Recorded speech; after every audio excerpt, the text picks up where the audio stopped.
Holy simoles, Batman. Okay. This is the hardest one of all, right? We're going to have to solve a SUVOT problem somewhere in here, right? Because they're giving us velocity, displacement, right? Now, do you see how we've got three things? We've got initial velocity, we've got final velocity, and we've got displacement. That means we can SUVOT first. And then we can solve an F equals ma. I'm pretty excited about this, are you? It's a chance to solve two physics problems with one thing. For that, just because of that, I'm going to draw a very special block here. Okay, hold on. Oh, look at that. That's a beautiful block. Okay, this is our 4.25. It's initially sliding to the right, so let's draw a picture of that. At 3.50 meters per second, and it stops. Okay, so the initial velocity is 3.5. Final velocity is 0. The displacement is, I'm going to say that it must be a distance. It says distance of 1.5, so it could be positive or negative. Thinking if you're sliding to the right, though, that would be a positive 1.5.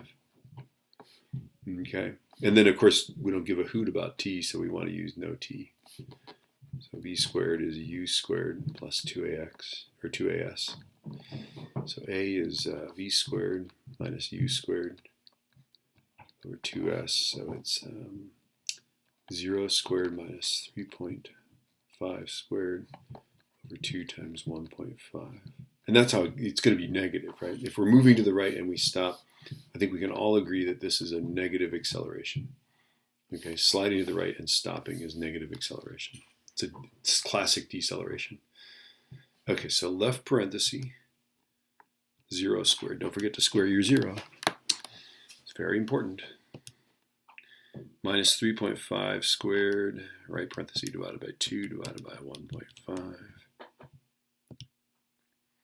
And this acceleration is indeed 4.083333 meters per second squared. Now remember, silly you, at the beginning of the year, you were done with the problem when you got to that, right? We got a couple more parts to do.